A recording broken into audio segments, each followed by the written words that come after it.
Nestled deep within the nearly 3 million acres of the Nevada Test and Training Range, the remote and highly classified facility we know as Area 51 has been at the heart of not just military aviation programs, but also a fair bit of modern folklore for nearly a half-century now. And while this facility's remote location, its difficult terrain, and the multiple overlapping layers of military security have kept this base largely free from public scrutiny since its inception back in the late 1950s, no amount of security could protect it from the prying eyes of satellites zooming overhead. And while Area 51 is known to play a role in the development and testing of some of the most advanced technologies on the planet, the ways the personnel at Area 51 go about fooling these satellites are not just low-tech, some of them are downright ingenious. So let's talk about how Area 51 manages to keep its secrets even from spy satellites in low Earth orbit. I'm Alex Hollings, and this is Air Power.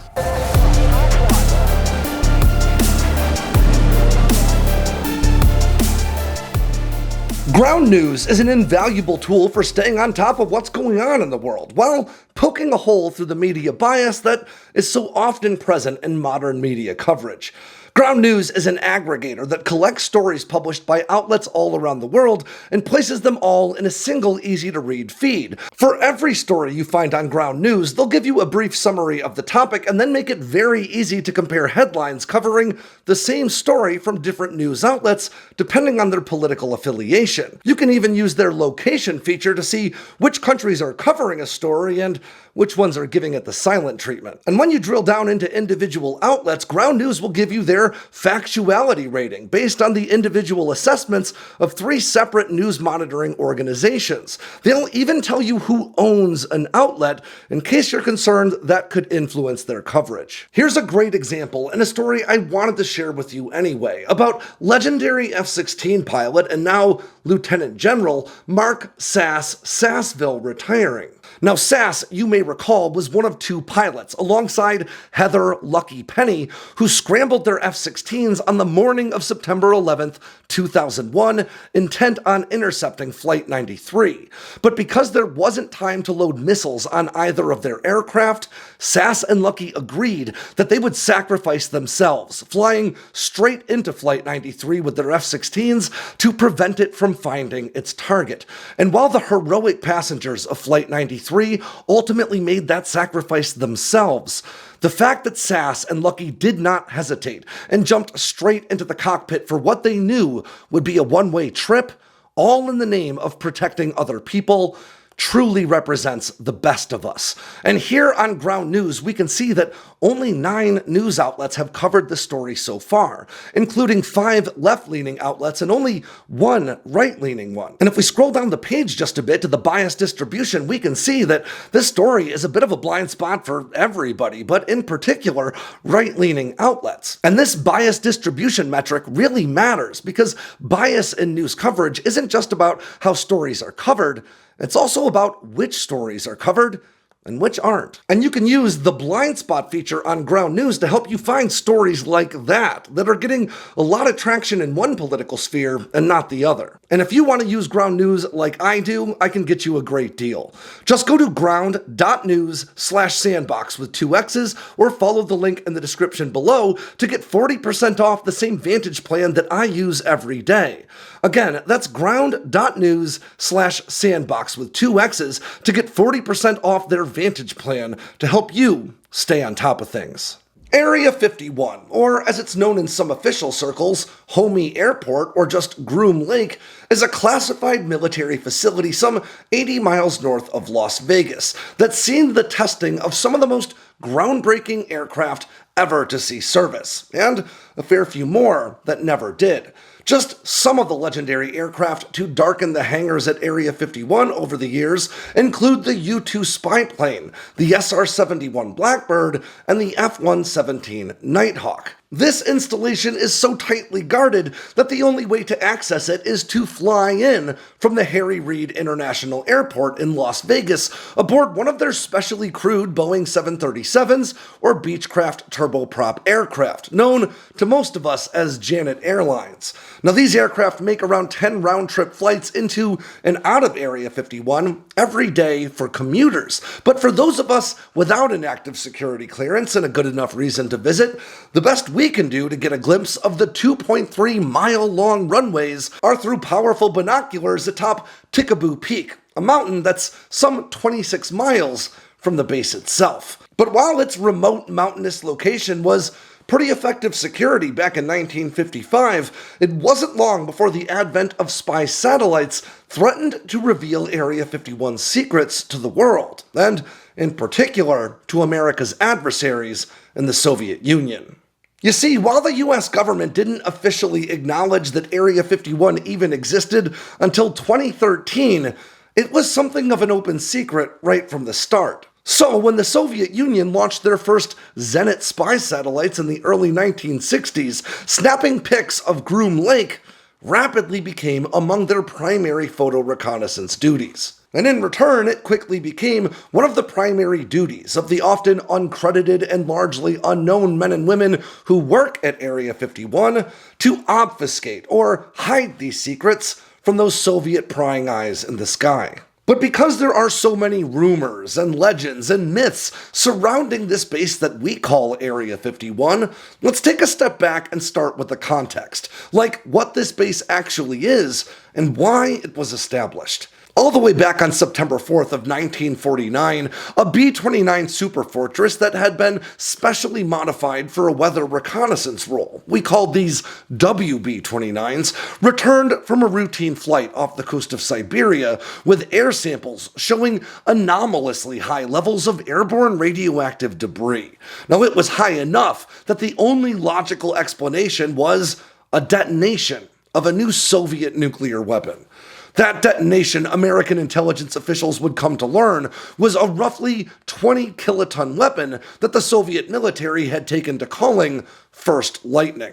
Now, it's important to remember the context of the day, because this first Soviet nuclear test happened less than a decade after the US military was taken by surprise by Japanese forces at Pearl Harbor, launching the US into World War II.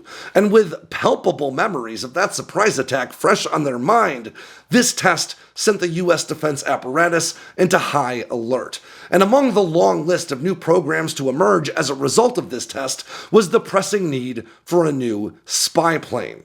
One that could fly high enough to overfly Soviet air defenses and get a good look at not just the Soviet nuclear apparatus, but its growing bomber force as well, because at the time, bombers were the only real way to deliver these nukes to American targets. So in order to overcome this challenge, Lockheed's Kelly Johnson, the famed founder of their legendary Skunk Works, proposed a new aircraft loosely based on the still experimental at the time F-104 Starfighter. But this new airplane would have expansive glider-like wings that would allow it to cruise at altitudes above 70,000 feet.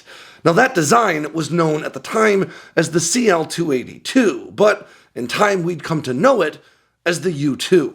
So as work continued on this new high-flying spy plane in April of 1955, senior CIA officer Richard Bissell was joined by Air Force Colonel Osmond Ritland, Lockheed test pilot Tony Levier, and Kelly Johnson himself to look for a location that could accommodate the long runways that this new plane would require while still being remote enough to maintain the program's extreme level of secrecy throughout testing.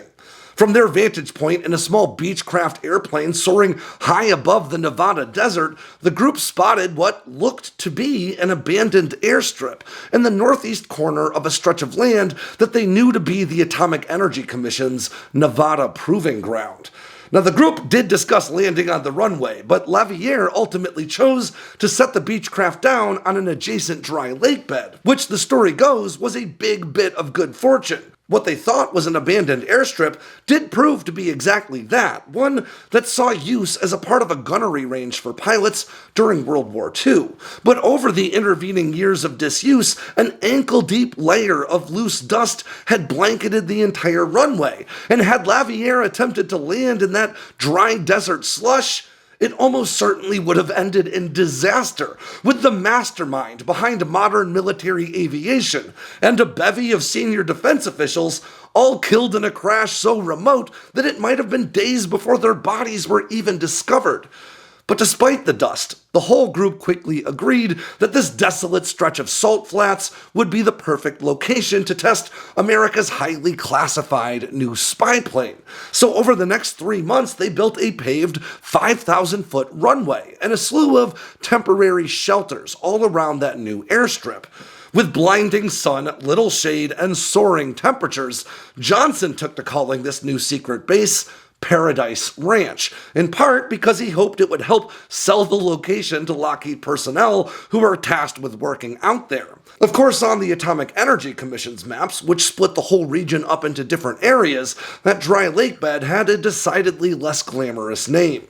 It was simply Area 51. By 1959, the U-2 had been in service for 4 years already, but Kelly Johnson knew that its high-altitude flight would not protect it from Soviet air defenses forever, and by then, he was already 12 design revisions deep into a new aircraft meant to replace it. This new platform would marry high-altitude flight to extremely high sustained speeds, higher than any aircraft had ever managed before, and he called this new concept Archangel, with the 12th design revision abbreviated to just A-12. Now, Johnson's new spy plane was meant to scream across the sky at better than 3 times the speed of sound, faster than many bullets travel through the air, and it boasted groundbreaking new radar-wicking design elements, electronic warfare systems, and even early radar-absorbent coatings, all meant to complicate matters for Soviet air defenders. But the meager facilities at Paradise Ranch were far from sufficient to test such a groundbreaking new piece of legitimately space-age technology. Its spattering of structures blurred the line between temporary and permanent, with only enough hangar and workshop space for 150 or so people to work indoors in extremely cramped quarters. And then, in September of 1960, it happened.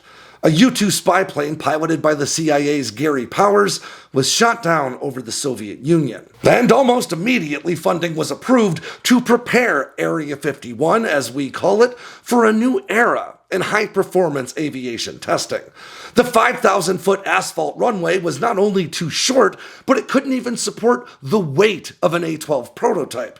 So the first order of business was to lay down a whopping 25,000 yards of concrete to establish a new 8,500-foot runway, a monumental task that was completed from start to finish in just 8 days. 3 surplus Navy hangars and over 100 surplus Navy housing buildings were dismantled, shipped in, and reassembled for on-site personnel, supplementing repairs and improvements to the existing facilities. And not long after, a 1.32 million gallon fuel tank farm was built to refuel the various aircraft flying into and out of the facility. Johnson and his partners at the Air Force and CIA now had a state-of-the-art facility that was large enough to test any kind of gadget they could come up with, far removed from the ogling eyes of spectators and any potential spies.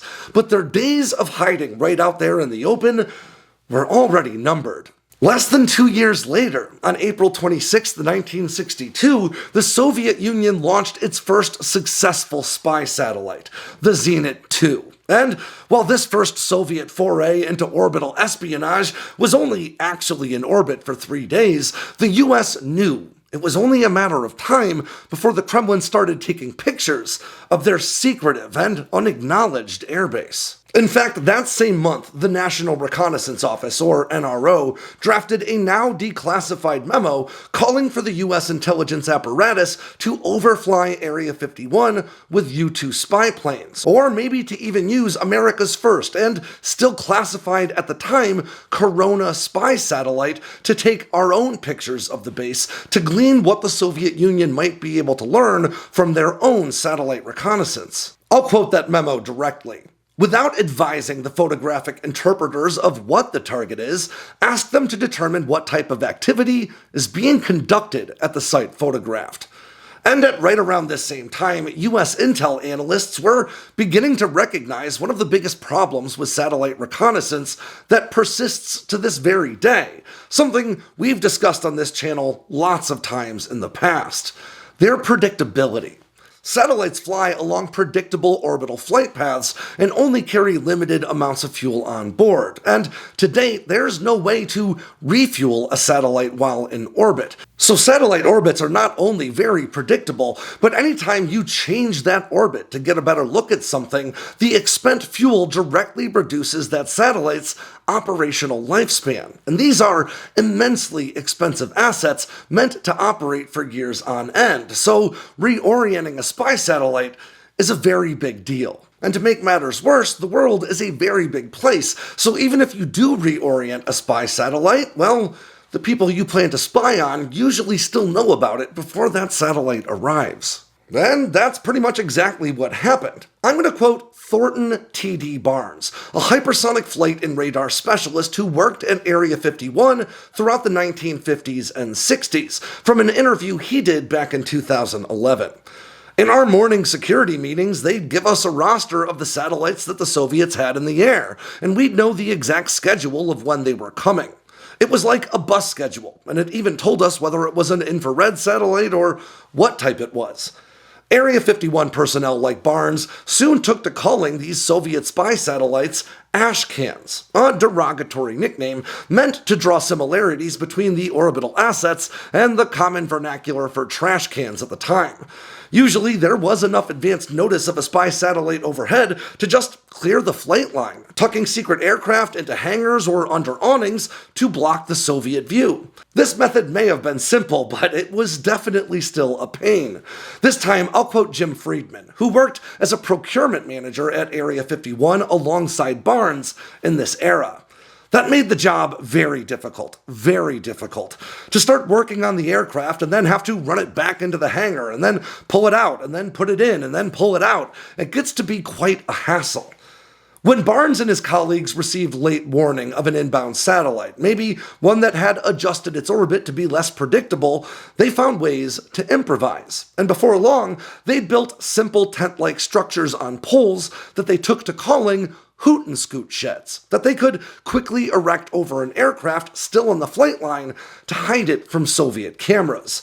But as is always the case in these high-dollar games of cat and mouse, the Soviet Union continued to look for ways to glean useful information from low Earth orbit. One now declassified 1964 CIA report on Soviet reconnaissance efforts argued that at least 20% of all funding going toward the Soviet space program at the time was specifically centered on the construction and launch of high-end spy satellites. Of the 16 total satellites the Soviets launched between 1962 and 64, the CIA assessed that 4 were definitely spy satellites, 8 more probably were, and only 4 were likely meant to fulfill the Soviet Union's publicly disclosed scientific missions.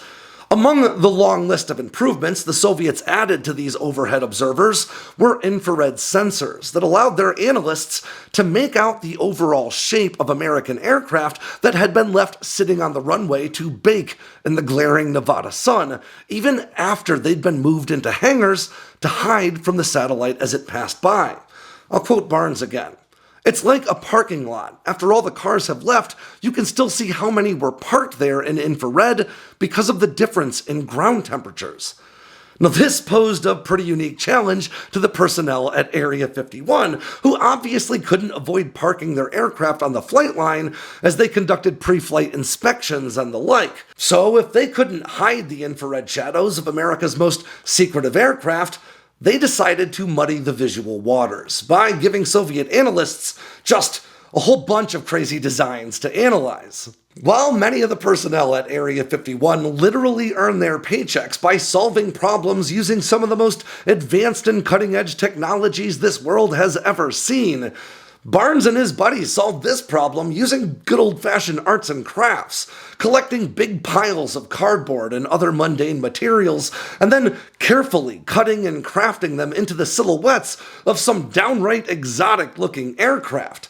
And to make these new cardboard jets seem as realistic as possible, they would even drag portable heaters out onto the flight line and leave them running right around where that cardboard jet's engines would be, to make its thermal silhouette as realistic as possible. Then, just before a Soviet ash can came zooming overhead, they would not only tuck away all the real secret aircraft, but all their cardboard props as well, leaving nothing but infrared shadows of new cardboard bombers and fighters, spy planes, and more for Soviet analysts to pore over. To quote Barnes one last time, "We really played with the infrared satellites." And this high-tech game of cat and mouse, hiding America's most advanced new aircraft from orbital eyes in the sky, certainly didn't end there. And in fact, it wasn't even always the Soviet Union that Area 51 had to worry about. In 1974, for instance, NASA astronauts aboard Skylab sparked something of a scandal within the federal government when they took some pictures of the southwestern United States using a handheld camera from a window in the spacecraft. Some of those images apparently showed Area 51. And while those pictures were said to be pretty low resolution and blurry, we have to say that they were just said to be because, of course, American intelligence analysts reviewed all of the photographs taken by those astronauts and withheld any that showed the installation. But of course, it was just a matter of time before the general public got its first overhead view of this secret installation. And that started in 1998, when a Russian spy satellite took some of the highest fidelity images of this secret base that the public has ever seen. Now, those images were released to the Russian public in the late 1990s, but weren't shown to the US public until the year 2000, when CBS News bought the license to them. Then, by November of 2009, the growing need for privacy against satellites in orbit prompted the US to build a massive new hangar facility smack in the middle of the installation. And despite the federal government finally acknowledging Area 51's existence in 2013, that sort of construction continues to this very day, with all sorts of new awnings and hangars being constructed over the years to protect more aircraft than ever from prying eyes overhead. In fact, construction on 4 large new hangars was completed as recently as 2020. And you might even be surprised to learn that more modern versions of those same hoot and scoot sheds used by Barnes and his buddies all the way back in the 1960s are very evidently still in use today. And we know that thanks to satellite images produced by Planet Labs and purchased by the Warzone to publish back in 2022, which showed a very unusual looking aircraft, one that has yet to be publicly disclosed, tucked away underneath what is very clearly a rapidly assembled tent meant to obscure our view. And now, with the US actively developing at least 2 new stealth fighters, actively testing a new stealth bomber, and beginning the development on a whole slew of new collaborative combat aircraft, or AI-enabled drones, meant to accompany that new generation of fighters into combat, it's clear that the US has as pressing a need as ever for a secretive location where it can test its new aircraft without them appearing on the nightly news. And that means Area 51 is likely to stay busy for a long time to come. And while low-tech solutions like the Hoot and Scoot shed just may not seem quite sexy enough for a base with so much mystery and folklore surrounding it, I'm reminded of an old axiom I learned back in my Marine Corps days. If it works, it isn't stupid. And with that ends yet another edition of Air Power from Sandboxx News. I'm Alex Hollings. Make sure to swing by sandboxnews.com today and every day for all the latest in news, entertainment, and motivation from all around the force. If you got anything out of today's video, make sure to click like and subscribe down below, and leave me a comment so I know what I should cover next. And of course, don't forget to tap on that bell icon so you never miss a drop from Sandboxx News.